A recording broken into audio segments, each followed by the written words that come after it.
Good morning, everyone.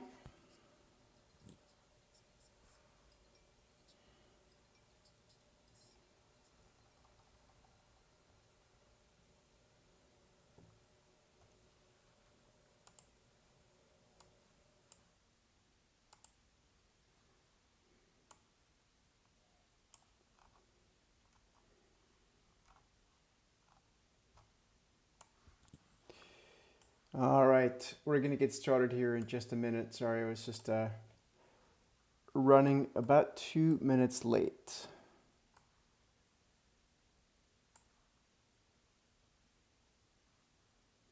All right, cool. All right, let's get started. Good morning, everybody. Set the market here. Serge Berger from thesteadytrader.com. This is our morning show, our morning call, really. What we are going to do for the next 10 to 15 minutes is go through some of the top things on my notepad. If you are here for the first time, it would be awesome if you could subscribe to our channel. That's very important for you to be able to be updated in real time when we go live with our analysis. Also really helps out our algo so we can continue to do this show. And also, as always, please give us a thumbs up like on the video here. That would be super. So thank you for that in advance. Top few things on the notepad here this morning. As always, we're going to start off. I'm looking at the wrong camera. Here's the camera. We're going to start off with equities. We'll look at the S&P 500. Then, of course, we can't not talk about gold and silver after the move yesterday, which, from a momentum perspective, looks serious, meaning in a good way. We'll look at Google, and we're going to look at Novo Nordisk, which is a stock that I've been talking about here and certainly to our clients for the past, I'm going to say 2 months or so. And I think it's coming into focus here even more so now. So let's get started here. As always, if you guys have a pen and a piece of paper ready, that's usually a good thing to have so you can take some notes. All right. So where are we, first of all, in equities? Let's start off with stocks. The NASDAQ 100, you can see here, is this consolidation phase that we have been talking about. And, this is the daily chart. What is important to note here is that since we gapped up essentially on May the 12th, what we are noticing since then, yes, equities are a little bit higher on the NASDAQ 100, but it's not like a blowout. So we haven't really seen a major breakout since then. So in many ways, equities are essentially sideways since the early part of May. So particularly since May 12th. That's also a reference point. I'm going to switch on over to the S&P 500, the SPY ETF, to give you a little bit more color on that, because it's, I think, even more or more easily visible there. What you can see here is that up gap from May the 12th. That's sort of this empty space down here. I still think that's an important reference point. Whether we have to fill that or not, I don't know. We shall see. But what I do know is that the equity market here is holding up remarkably well. If we consider the geopolitical news for the past few days over the weekend, to me, it's very telling that equities are continuing to push higher, or at least holding up in this environment. That is, as much as I don't agree with it, it doesn't really matter what I think. At the end of the day, it's what markets want to do, and there's still so much liquidity and so much stimulus, and global liquidity has actually increased over the past few months, the past few weeks, even more specifically, with US deficit spending, China stimulating, Europeans are spending a lot of money on defense and other things. There's some quantitative easing going on the Fed. At least that's what our preliminary information is telling us. So there's a lot of stimulus coming into the market, and that liquidity it has to find itself into things, and it goes into risk assets, which is why we continue to see the gambling bubble, bubble higher. And it is what it is. We have to respect that. What is important, though, is that we want to be prepared, because I do think one morning we're going to wake up, and I don't know when that is. One thing that I can tell you, yesterday on our weekly hedge fund call, our twice weekly hedge fund call, a lot of people were very concerned about Russia's response to the weekend and continuing, attacks by Ukraine into Russia, even I believe today or last night again.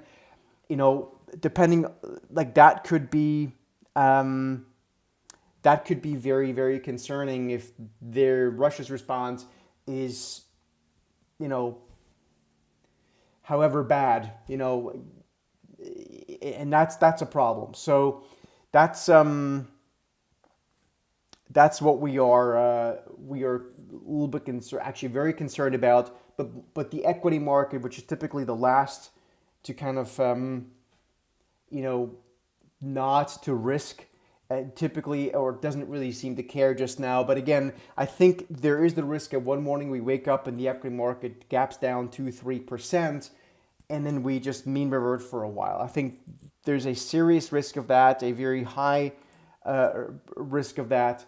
So that's really what I'm concerned about. In the meantime, though, we have this, what I've been talking about for the past week or so, is we have this, if you want to be technical about it, a bull flag pattern, which again, it's all us being equal until we break lower. It's actually bullish. So from that perspective, both the S&P 500 and the NASDAQ 100 can ascend from here, and they could, challenge fresh all-time highs. Now, I don't think that'll last. I think ultimately the economy gets worse.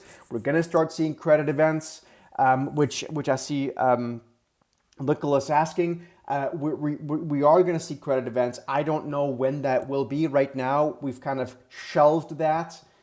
It's really more of a question of time. We haven't seen it yet, though, right? We're expecting it. We're not expecting it tomorrow, but it is likely to happen. Whether that's in the third quarter or the fourth quarter or even next year, I don't know. It's something that's in our minds, but we haven't seen the data yet to support, that it's actually happening in a major way. So, but it will happen. It's just the economic cycle. It's just a question of when. So that's something we want to be mindful of as well. Fabian is asking, how do you check liquidity levels? It's a pretty complex thing. It's something that you have to have institutional research from by the largest investment banks and such. We're not allowed to redistribute that, but that's typically the companies that run those, the shops that typically run those kind of data, that kind of data. So that's where I get it from as well. Okay, so that's equities, right? So I would want to be operating on a hedged basis here. We are going to be switching over to our Inner Circle and Market Rover members webinar in about a little bit less than 10 minutes from now. And we are going to be covering there how we might be able to hedge here, how to work on a hedged basis, because a lot of people are thinking of breakouts. And again, indeed, that is possibly what could happen here for a trade. But again, I think the risk is that one morning we wake up and we just clock down 2%. So we want to operate on a hedged basis, and how there's a specific hedge I'm thinking of here, and we'll talk about that in the member session here in about 10 minutes. But let's continue on with a few other things. First of all, we do want to quickly talk about Google, and then we'll move on over to the big move in gold and silver yesterday, and ultimately we want to tie that into Novo Nordisk as well. So we're going to go in that sort of order right now. So shares of Google had a very sharp rebound this morning. They're a little bit under pressure. It's nothing catastrophic, but they're basically back to where they were at yesterday morning's lows. We had some news over the past hours or so, and that's kind of where we think there is now the potential for Google or Alphabet to ultimately maybe mean revert back to the lower end of of this channel. So we would not want to be buying Google here, at least not for the time being. We think this is the stock that's going to be a little bit under pressure. So I just wanted to quickly address that. Quickly back, just on the liquidity questions I think there's maybe a bit of confusion. When I talk about liquidity, I'm not talking about level 4 intraday liquidity. That's not at all what I'm talking. I'm talking about global liquidity, global money supply, global stimulus, like I said before, from again, U.S. deficit spending. Once again, we have a budget deficit that's growing, so that's stimulative, right? That doesn't show up in level 4. Trust me, that's something totally different. I'm talking about, again, the Chinese stimulating. I'm talking about the Europeans having an $800 billion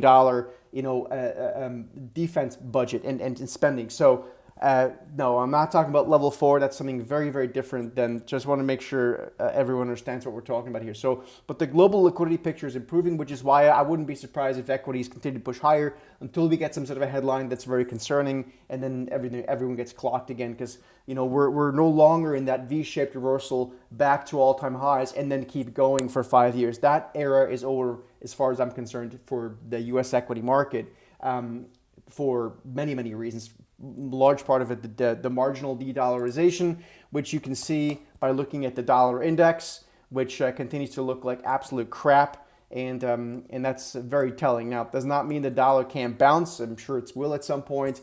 At this point, I would have to argue that the trend remains to the downside. So that's Google, that's equities. Let's talk and liquidity. Let's talk about silver, gold, and some of the more speculative areas within that area, that part of the market.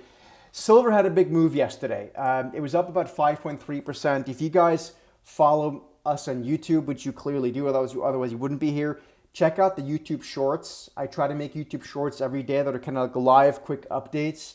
And I've been updating everyone on my thoughts and my trade in silver. I'm long silver futures, in full disclosure. And silver is difficult. It's the widowmaker trade. There's no doubt about it. But we are in a somewhat of a different environment here this time, where the dollar is going down, and there's just a lot of pent-up demand for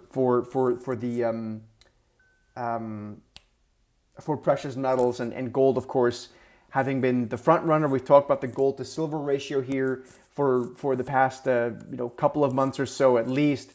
And the fact that now silver is trying to break out. It had a big move yesterday, and if we can clear above those October of last year highs, we haven't quite done it yet, but we're very close to it. This could be 33, 34. If it really goes crazy, it goes up to 40, right? Again, it's silver, so it's a volatile thing. It's a pain in the ass to trade, but it does have the potential here to start flying. But just again, small position size for me too. Not a recommendation, it's educational. I would not be surprised if silver gives up the entire gain of yesterday. It's just what silver does. It's a pain in the ass. But I'm betting here that it's going to start acting better. We'll see if I'm right. Hopefully I am. If I'm not, it's not the end of the world. Again, manageable position. SILJ is the junior miners of silver. This is about as speculative as it gets. So again, grain of salt here. But the junior silver miners, obviously yesterday had a big day as well. SILJ is the ETF, up about 7.25%, acting well. So when you start to see the complete gambling side of the silver market acting better, that tells me that there's a lot of speculation, and that could continue. And then on the borderline insane part of all this, you have basically penny stocks like USAS, which is a 64-cent stock. And sadly, I know many of you guys are perking up right now and looking at this thing. That's where we are, unfortunately. But I'm pointing it out because it's following the same pattern as the other stuff. If silver starts going down and breaking, yesterday's rally, this thing's going to be down, it's going to get halved like this.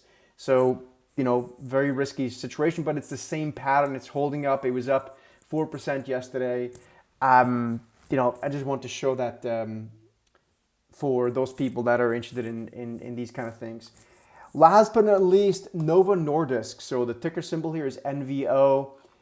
This stock, I've mentioned this now for a couple of months. As I said before, this is the maker of Ozempic and some other, headline-grabbing drugs.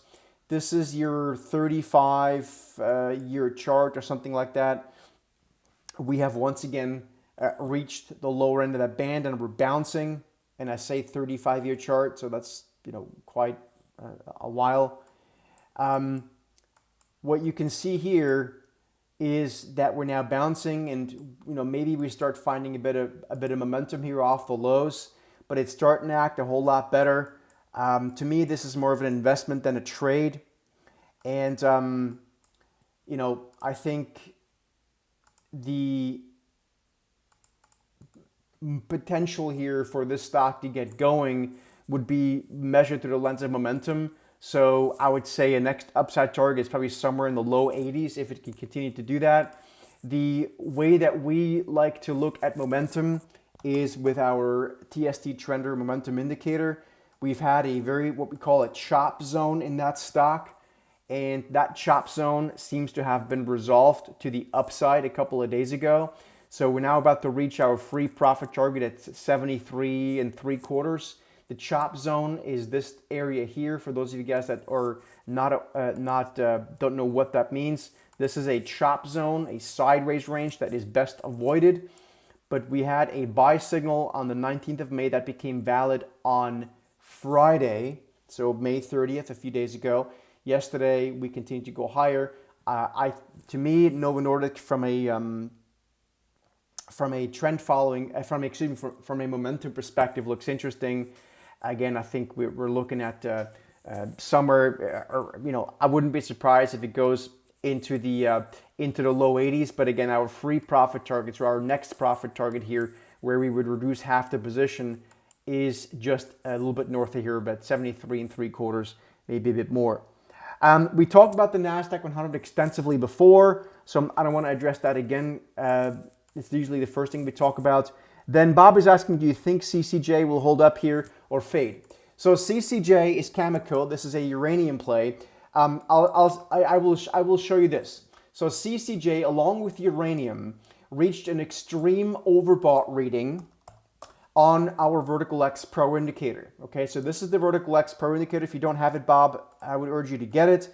The stock got extremely overbought a few days ago. Since then, the stock is now down about 7%. A lot of people chased it up there. We faded it. The stock is now consolidating. That does not mean that it's a short. It just means the stock got overbought. At this point, to me, the stock is still overbought. Again, the indicator is telling us that. I'm not looking to chase it here. We're actually removing uranium from our ETF Salo Pro portfolio today. If you're a member of ETF Salo Pro, look out for that email. Just because we think it's overbought. Longer term, uranium looks very bullish, but I think it's tactically here overbought. So same thing with CCJ. We're not looking to add it here. The momentum play, for those of our clients that are using CCJ, that are using the trender indicator, the momentum indicator with CCJ, you obviously had one hell of a trade when the signal fired off on the 24th of April. The stock again was up as much as 42%. Then we got the Vertical X Pro overbought reading, and there's a trailing stop in place. Again, I would not be chasing it. We're actually removing uranium today from our ETF Salo Pro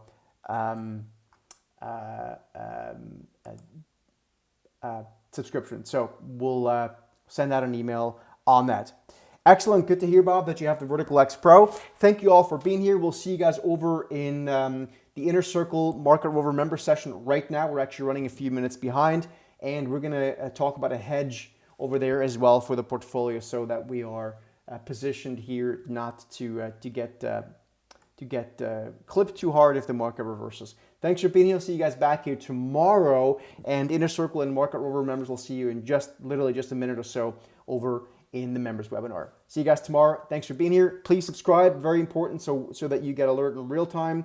And to the YouTube channel, just hit the subscribe button or follow button, and give us a thumbs up like, and we'll see you guys back here tomorrow morning. Thanks so much. See you soon.